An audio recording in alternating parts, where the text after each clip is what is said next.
Morning, I welcome you all on my YouTube channel. My name is Vishnu Gupta and we are learning biology here, that is more than a subject.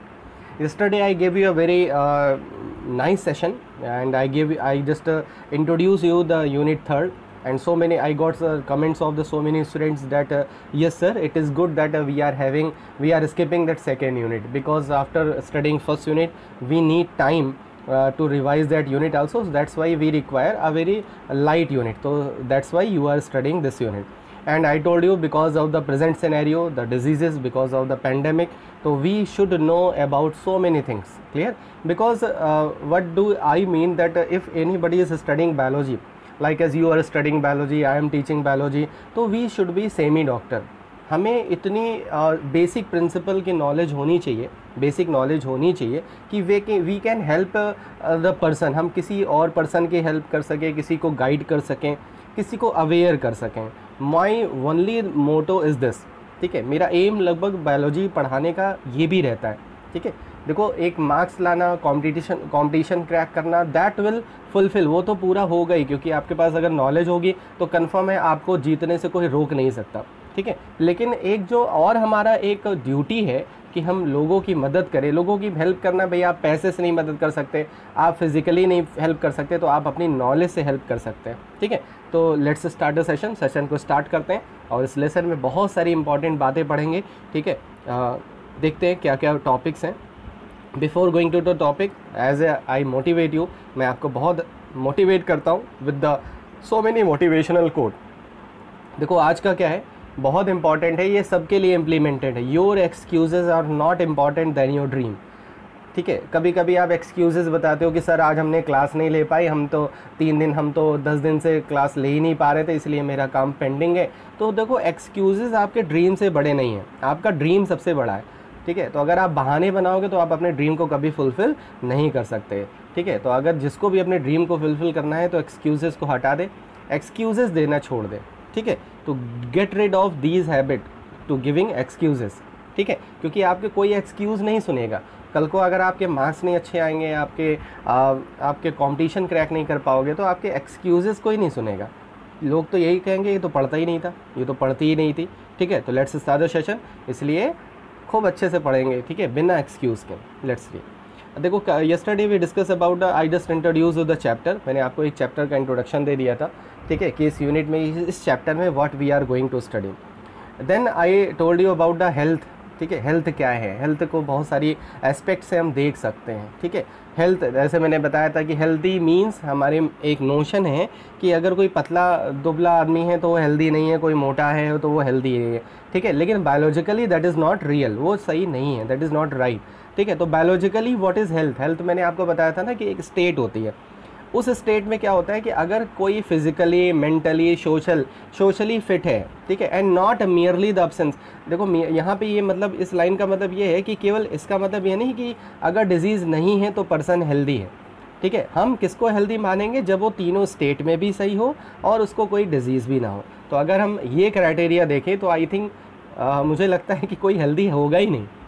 ठीक है, बहुत ही कम, आप rare to rare person को देखोगे कि वो healthy होगा. कहीं ना कहीं किसी ना किसी क्राइटेरिया में तो वो फेल हो जाएगा. ठीक है, लेकिन फिर भी हमें अपनी हेल्थ को मेंटेन करने के लिए बहुत सारी चीज़ें करनी चाहिए. आपको पता है ना, health is wealth, health he wealth है. ठीक है, आपके पास बहुत सारा पैसा है, बहुत सारी चीज़ें हैं. ठीक है, लेकिन अगर आपकी हेल्थ नहीं सही है तो दैट इज़ वर्थलेस, वो बेकार है, सब कुछ बेकार है. तो what is our duty as a student of biology. ठीक है, what is my duty as a teacher of biology, that I should provide you the information, knowledge and how you can implement that in your life, and you can also improve the others life. दूसरों की life को आप improve कर सकते हो. तो let's see, देखते हैं आगे क्या क्या पढ़ेंगे हम लोग. ठीक है, तो सबसे पहले हेल्थ का क्लियर हो गया कि हेल्थ क्या है. ठीक है, अब देखो हेल्थ को मेंटेन करने के लिए बहुत सारे फैक्टर्स होते हैं, और उसको डिस्टर्ब करने के लिए भी बहुत सारे फैक्टर्स होते हैं. मान लो एवरीथिंग इज़ ओके, सब कुछ सही है, you don't have any disease, आपका सब कुछ प्रॉपरली चल रहा था. अब क्या हुआ कि आपको आप डिप्रेशन में आ गए. डिप्रेशन में कैसे आ गए कि आपका कंपटीशन नहीं क्रैक हो पा रहा है, आप एग्ज़ाम में नहीं अच्छा कर पा रहे हो, तो हो क्या कि आप मेंटली इल हो गए. अब मेंटल लेवल पे आप वेलबींग नहीं रह गए, तो आप हेल्दी नहीं हो. समझ में नहीं है, तो हम उससे बचें कैसे.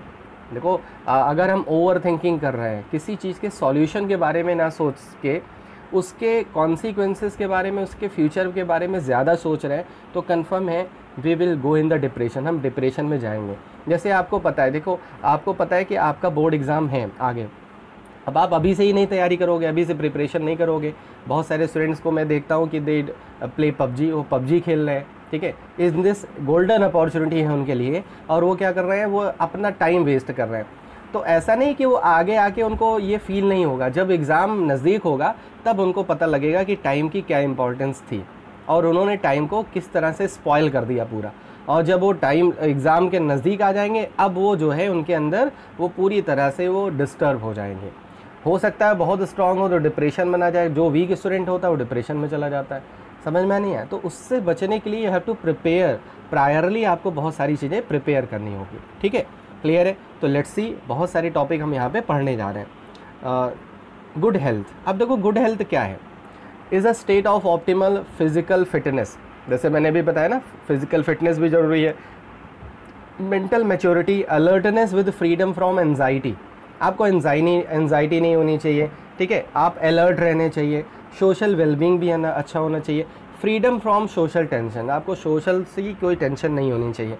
अब आपने पता लगा कुछ ऐसे लोग होते हैं जिनको अगर कोई चीज़ उनके सामने हो रही है, ठीक है, तो वो उसको देख के डिप्रेशन में चले जाते हैं। अगर कोई बीमार पड़ गया, तो कोई ऐसा हो गया, तो उसको वो सोच के ही उसको डिप्रेशन में चले जाते हैं। तो ऐसा नहीं होना चाहिए।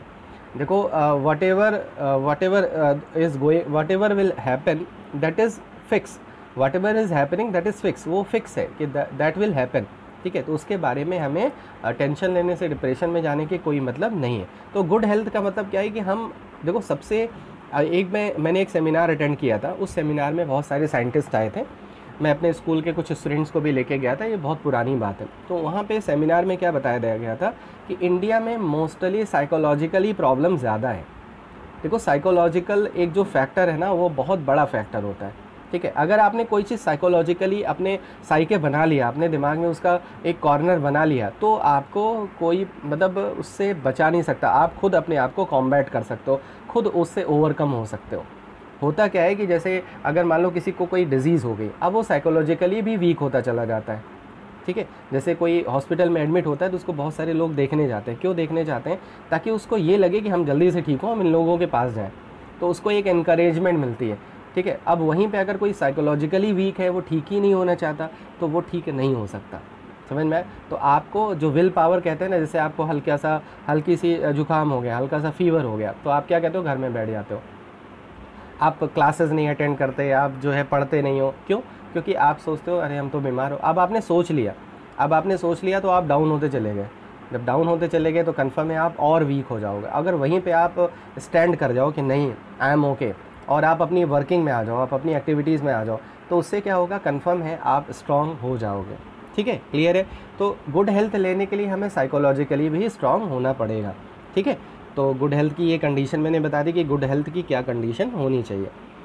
अब देखो जो हेल्थ है ना, वो कौन कौन से फैक्टर हैं जो हेल्थ को अफेक्ट करते हैं, ये सारी चीज़ें डिस्कस करने वाली हैं और इसको इम्प्लीमेंट भी करने वाला है। जैसे सबसे पहला फैक्टर है life style. Now a days the life style of the people totally changed, पूरी तरह से चेंज हो चुकी है, ठीक है। कैसे चेंज हो गई है? अब अगर हम किसी पर्सन की बात करें तो वो सोता होगा 2 बजे, उठता होगा वो 11 बजे, ठीक है। ये नहीं कि अगर 2 बजे चलो ठीक है पढ़ता पढ़ता सो गया, तो वो उसकी जो साइकिल है वो सही होनी चाहिए, उसको 5 बजे 6 बजे उठ जाना चाहिए, ठीक है। फिर उसको रेस्ट बाद में ले लेना चाहिए घंटे, लेकिन ऐसा नहीं होता। अब वो उसने अपने पूरी तरह से अपने साइकिल को डिस्टर्ब कर दिया है। उसके बाद क्या हो रहा है? दूसरा क्या फैक्टर है? आपने जो वर्किंग में है, जो जॉब में है, जो प्रोफेशन है इनका, अब वहाँ पे आप देख रहे होगे तो उनकी जो मील की साइकिल है वो पूरी तरह से डिस्टर्ब है। पता लगा वो ब्रेकफास्ट स्किप कर रहे हैं, वो लंच नहीं खा रहे हैं, वो डिनर के टाइम पे और कुछ खा रहे हैं, ठीक है, लेट डिनर कर रहे हैं, लेट ब्रेकफास्ट कर रहे हैं। तो लाइफ स्टाइल पूरी तरह से क्या हो गई है? चेंज हो गई है, ठीक है। जो अगर आप विलेज में जाओ तो वहाँ की लाइफ स्टाइल देखो, फार्मर की देखो, फार्मर उनकी इम्यूनिटी बहुत स्ट्रांग होती है। अगर आप उनको देखो तो उनको जल्दी से डिजीज़ वगैरह नहीं लगती। उन्होंने अपने आप को एक रूटीन में डाल रखा है। बहुत अच्छे फार्मर जो होते हैं उस मॉर्निंग में उठ जाएंगे, ठीक है, अपना वर्क करेंगे, ठीक है। वर्क करने के बाद डाइट पे भी, क्योंकि वो वर्क फिजिकली एक्टिव है तो डाइट उनकी भी सही है, और वो जल्दी से मतलब सोने भी चले जाते हैं। अब एज ए स्टूडेंट आप ये मत सोचना कि सर बोल रहे हैं तो हम जल्दी से सो जाएं, मम्मी आज पढ़ेंगे नहीं, सर ने बोला है जल्दी सो जाओ और ज़्यादा से ज़्यादा नींद होनी चाहिए। नहीं, स्टूडेंट की लाइफ में जो नींद की साइकिल है ना, वो फिक्स नहीं है। अगर आपका टारगेट है, अगर आपने नींद पूरी कर ली तो आप नींद ही पूरी करते रहोगे, फिर बाद में नींद आपको नहीं आएगी। ठीक है, अगर आप बाद में सुकून की नींद चाहते हो तो अभी की नींद को सेक्रीफाइस करना पड़ेगा। ठीक है, तो लाइफ स्टाइल का मतलब क्या है कि किस तरह से हम उस लाइफ स्टाइल को क्या कर सकते हैं, मॉडरेट कर सकते हैं, जिससे हमारी फिज़िकली और मेंटली जो कंडीशन है वो मेंटेन हो पाए। समझ में आए? तो लाइफ स्टाइल बहुत बड़ा फैक्टर है, इसको आप अपने लाइफ में भी देख सकते हो, आपकी जो रूटीन है उसको देख सकते हो। ठीक है, और उस रूटीन से आपकी कोई जो टाइम टेबल है, जो रूटीन है, क्या उसको फॉलो कर रहे हो कि नहीं कर रहे हो, आपका ब्रेकफास्ट कैसा है, आपका लंच कैसा है, क्या आप कभी सोचते हो कि आप ये क्या खा रहे हो, इससे आपको क्या कॉन्सिक्वेंसेस होंगे, क्या होगा इससे? नहीं, तो पूरी तरह से क्या हो गया, लाइफ स्टाइल चेंज हो गई। अभी भी अगर किसी बच्चे के सामने एक बर्गर रख दिया जाए एक तरफ और एक तरफ साग और रोटी रख दिया जाए तो कन्फर्म है वो जंक फूड पे ज़्यादा अटैक करेगा। ठीक है, ये कन्फर्म है। अब ये इसका मतलब नहीं कि आप जंक फूड खाना बंद कर दो, ठीक है, क्योंकि आप इस ऐसे टाइम पे हो कि आप उसके बिना नहीं रह सकते, लेकिन उसका यूज़ कम करो। ठीक है, वो आपके लिए एसेंशियल नहीं है, नॉन एसेंशियल है। ठीक है, उसकी आप इंटेक कभी कभी करते हैं। तो I am just taking example कि किस तरह से हम लाइफ स्टाइल को मॉडरेट कर सकते हैं। सेकेंड आ जाओ इन्फेक्शन पे। ठीक है, इन्फेक्शंस बहुत आप देख रहे हो आजकल क्या है, इन्फेक्शन से ही तो लोग मतलब इन्फेक्शियस तो डिजीज़ ही स्प्रेड आउट हो रही है।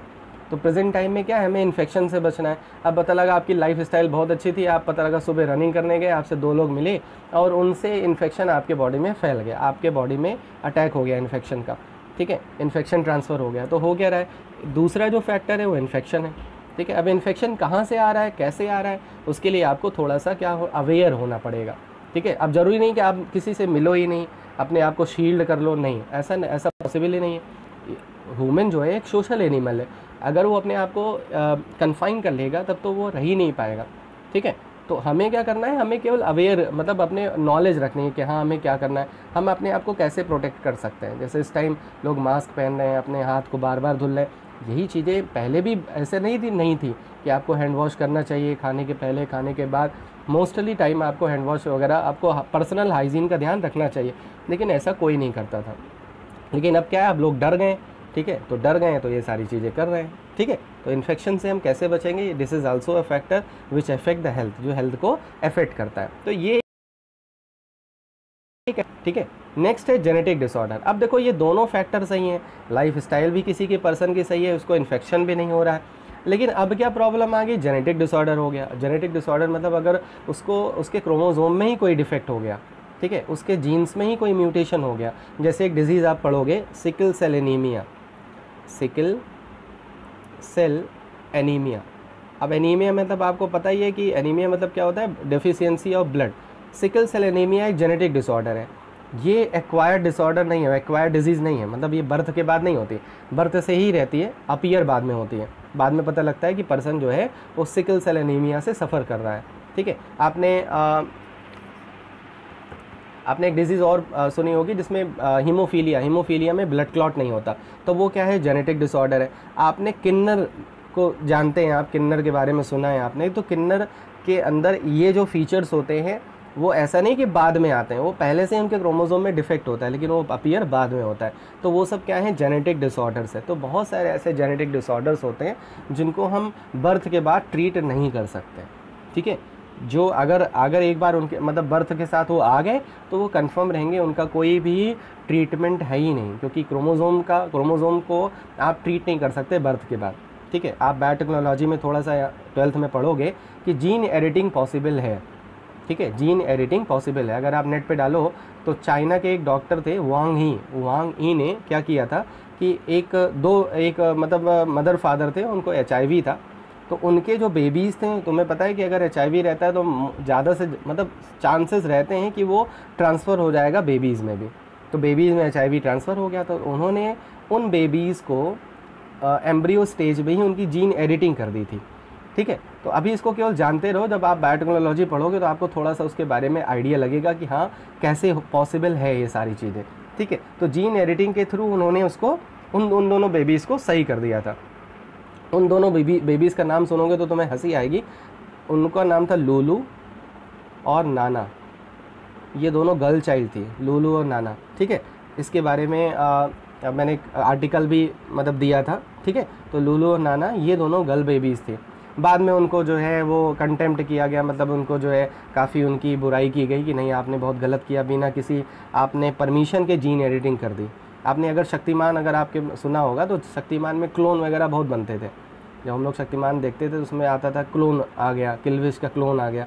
तो एक्चुअली वो सारी चीज़ें पॉसिबल होती हैं, हो सकती हैं बायोटेक्नोलॉजी के फील्ड में, ठीक है। तो इस तरह से जेनेटिक डिसऑर्डर क्या है कि जेनेटिक डिसऑर्डर का बहुत बड़ा इफेक्ट होता है और जिसको हम ट्रीट नहीं कर सकते। हाँ, जेनेटिक डिसऑर्डर अब ऐसी टेक्नोलॉजी है कि अगर हमें जेनेटिक डिसऑर्डर के बारे में पता लग जाए तो हम उसको मतलब ऐसा बहुत, क्योंकि वो बहुत कॉस्टली टेक्निक होती है तो हर कोई अफोर्ड नहीं कर सकता, लेकिन फिर भी हम इसके लिए कर सकते हैं, मतलब इसको हम ट्रीट कर सकते हैं, ठीक है। आपने पढ़ा है ना जेनेटिक डिसऑर्डर के बारे में कैसे पता लगा सकते हैं।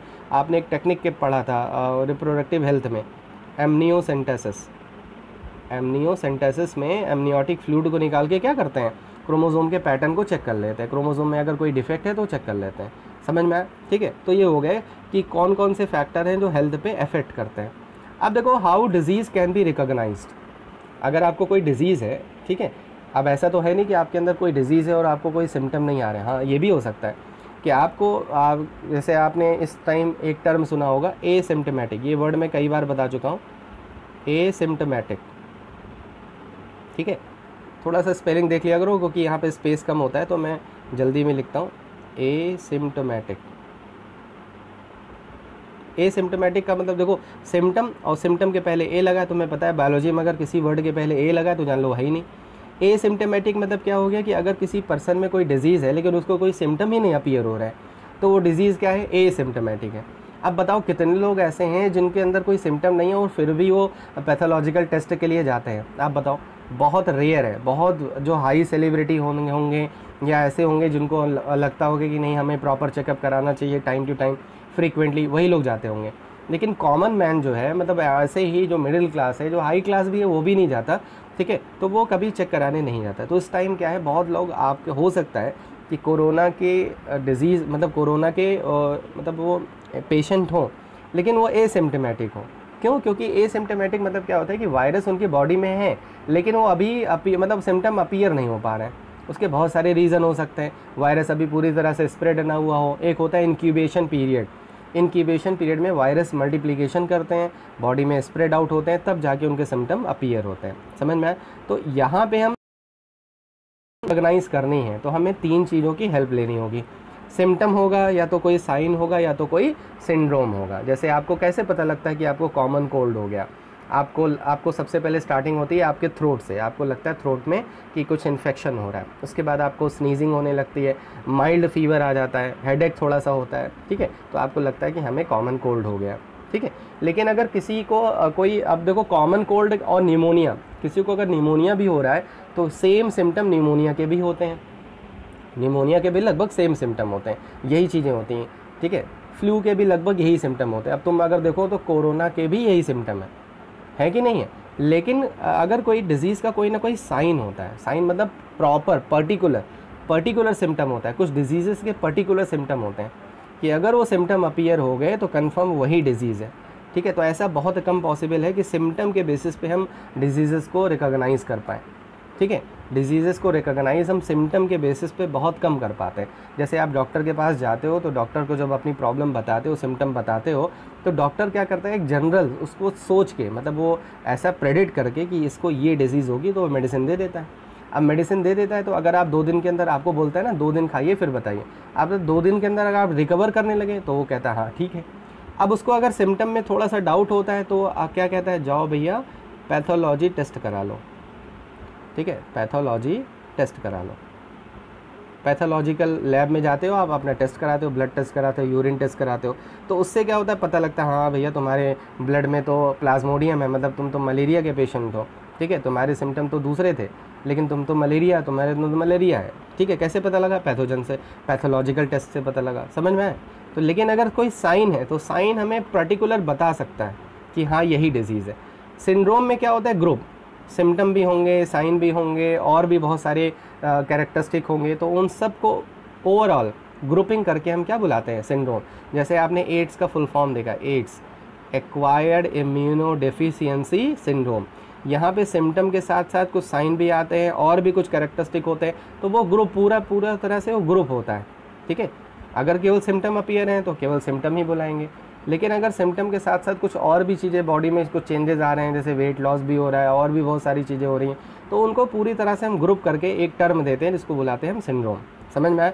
तो सिम्टम क्लियर है, साइन मतलब पर्टिकुलर, ठीक है। जैसे न्यूमोनिया में क्या होता है, जब सीवियर न्यूमोनिया हो जाता है तो नेल, ठीक है, और लिप्स ये दोनों पर्पल होते हैं, फिर ब्लूइश होने लगते हैं। अगर ऐसी कंडीशन हो गई तो कंफर्म है निमोनिया है, कॉमन कोल्ड नहीं है। तो ये कैसे पता लग गया, इसी को क्या बुलाते हैं, साइन बुलाते हैं, ठीक है। तो कंफर्म है, डॉक्टर को पता लग जाता है कि वो, अब देखो एक क्वेश्चन आता है क्लास 12 में बोर्ड एग्जाम में, मैंने बनाया था कि a patient goes to the doctor, एक पेशेंट है जो डॉक्टर के पास जाता है, एंड द सिम्टम, उसके जो सिम्टम हैं वो हेडेक हैं, स्नीजिंग है, कफिंग है, but how the doctor declare कैसे कर देता है कि the patient is suffering from pneumonia not from the common cold, वो कॉमन कोल्ड से नहीं बल्कि न्यूमोनिया से सफ़र कर रहा है। तो किसके बेसिस पे उसने बता दिया, साइन के बेसिस पे बता दिया, क्योंकि उसके जो नेल और लिप्स का कलर है वो कैसा हो रहा है, ब्लू हो रहा है। तो कन्फर्म है, वो बता देता है कि आपको न्यूमोनिया है, लेकिन फिर भी वो पैथोलॉजिकल टेस्ट ज़रूर कराता है ताकि वो श्योर हो जाए। समझ में आए? जैसे बहुत पुराने जो आयुर्वेद के बहुत ज़्यादा अच्छे जो डॉक्टर्स होते हैं जिनकी प्रैक्टिस बहुत अच्छी होती है, उनको पैथोलॉजिकल टेस्ट की भी ज़रूरत नहीं होती, क्योंकि उनको इतना एक्सपीरियंस हो जाता है कि वो अपने आप पता लगा, मतलब उनको पता लग जाता है कि ये डिज़ीज़ होगी, 99% श्योर हो जाते हैं।